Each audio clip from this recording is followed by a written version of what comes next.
Bienvenue sur Africa 24 dans cette nouvelle édition du Non-Stop Info où voici les titres de l'actualité. Accusés de haute trahison, les 47 présumés sécessionnistes anglophones sont de retour au Cameroun. Extradés du Nigeria, ils sont à présent entre les mains de la justice camerounaise qui annonce des poursuites. Le 21 mars 2018, c'est la date retenue pour le lancement de la zone de libre-échange continentale. Elle devrait permettre une hausse de 52% du commerce intra-africain d'ici 2022, soit 35 milliards de dollars. Et puis au Mali, la 3e édition du festival culturel d'Obon s'est clôturée ce 28 janvier à Bamako. Festival placé cette année sous le signe de la paix avec la restauration d'un développement durable grâce à l'interpénétration culturelle. Retour sur cet événement dans ce journal. Au Cameroun, le gouvernement confirme l'extradition des 47 séparatistes anglophones. Une annonce confirmée ce 29 janvier par Issa Chiroma Bakary, le ministre de la Communication. Accusés notamment de terrorisme, ils devront, selon les autorités, répondre de leurs actes devant les tribunaux. Reportage Viviane Baoken, notre correspondante. Sissoko Ayok Tabé, président autoproclamé de l'État sécessionniste d'Ambazonie, et 46 autres sécessionnistes arrêtés au Nigeria le 5 janvier 2018 sont à Yaoundé au Cameroun. Cette information du porte-parole du gouvernement vient mettre fin aux nombreuses interrogations qui enflamment l'opinion publique depuis quelques jours sur l'extradition au nom de ces présumés terroristes. De 47 terroristes, au nombre desquels M.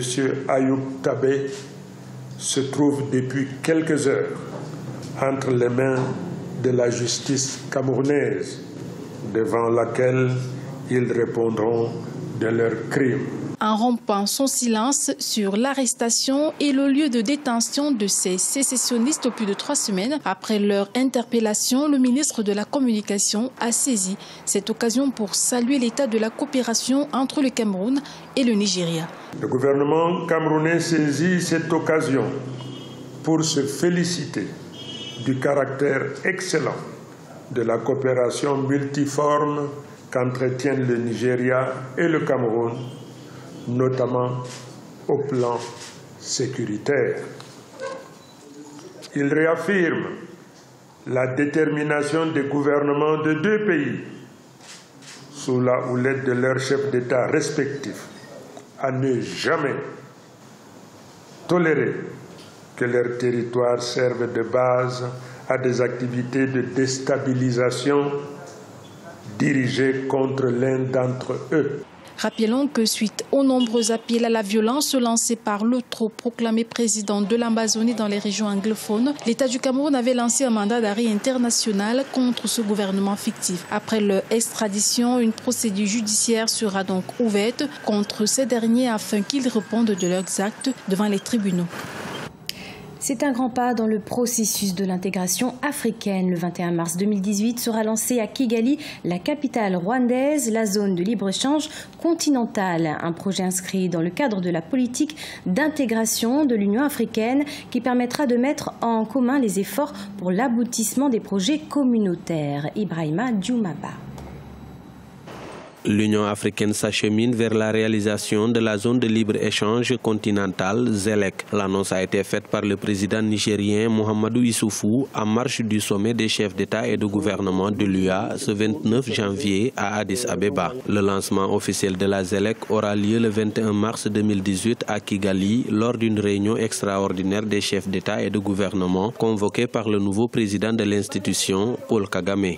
Après la finalisation du travail additionnel sur les 2 autres protocoles sur le commerce des marchandises et le mécanisme de règlement des différends, l'accord portant création de la ZELEC et les 3 protocoles seront prêts à être soumis pour approbation et signature d'ici à mars 2018. La création de la zone de libre-échange continentale a été décidée en 2012 par l'Union africaine et son démarrage était prévu pour octobre 2017. Ce projet s'inscrit dans le cadre de la politique d'intégration de l'UA. Si l'on en croit certains spécialistes, la faiblesse du réseau d'infrastructures sur le continent constitue l'un des grands obstacles au développement du commerce intra-africain, aux investissements ainsi qu'au développement du secteur privé.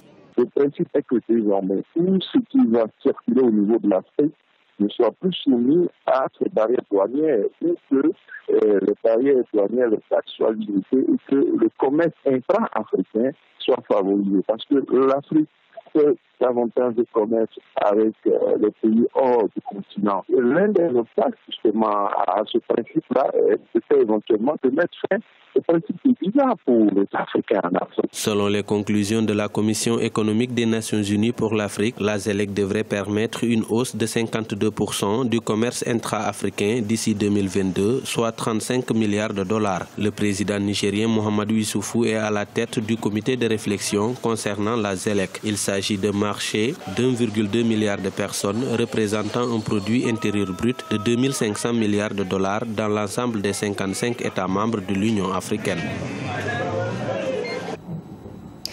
Au Nigeria, les nombreuses exactions du groupe Boko Haram ont fait de nombreux déplacés.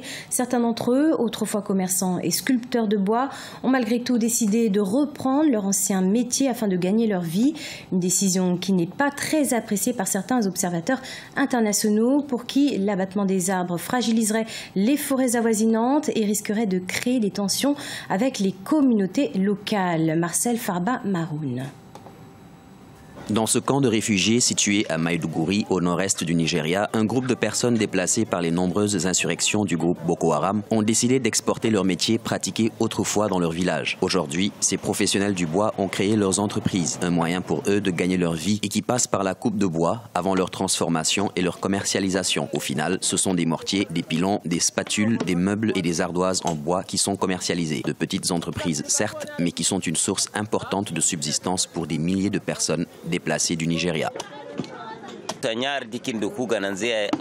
Je suis dans ce métier depuis plus de 15 ans. Nous continuons à en profiter comme nous le faisions au village.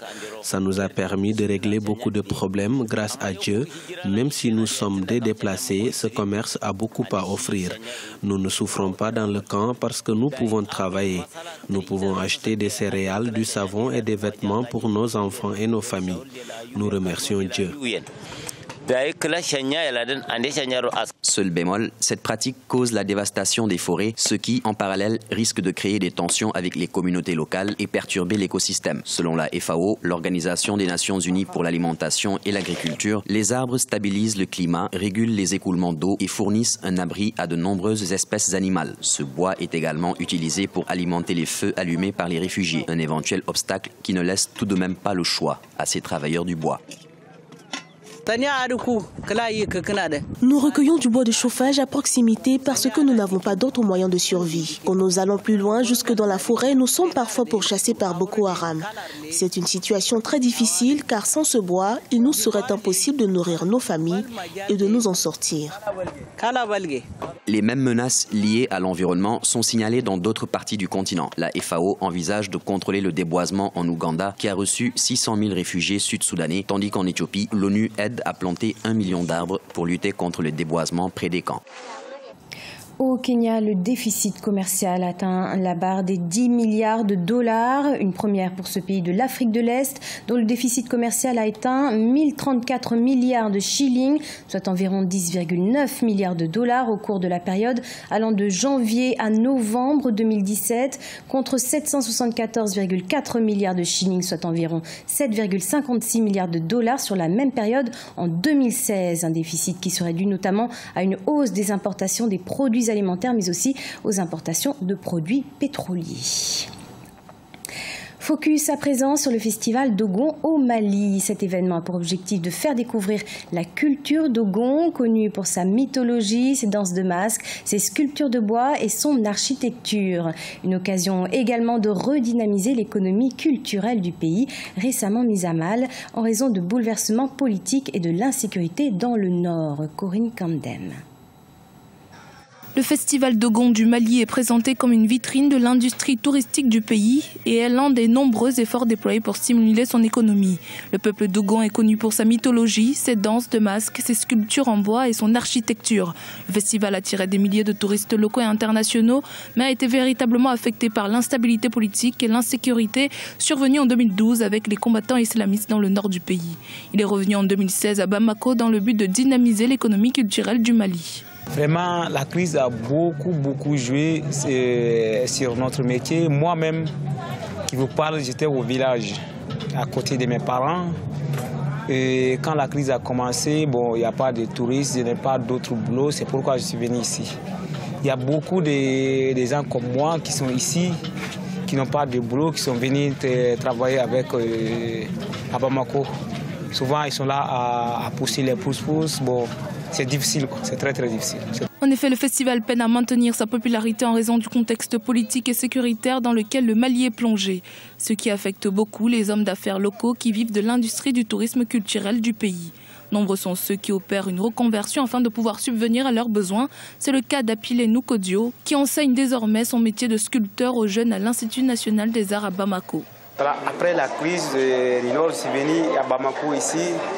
J'ai commencé à donner cours en pratique à l'Institut national des arts, il y a une section de sculpture. Et maintenant, au début, c'était bénévole, mais actuellement, on me paye par heure. Je gagne ma vie avec ça. Le festival de Gouin est également considéré comme un événement qui prône la paix dans ce pays d'Afrique de l'Ouest qui était jadis connu principalement pour sa beauté et sa diversité culturelle. Cette image ternie par la montée de l'insécurité en raison des extrémistes islamistes, les autorités entendent bien la raviver. C'était le journal de la rédaction. Merci de votre fidélité. Retrouvez dans un instant une nouvelle édition de l'information sur Africa 24.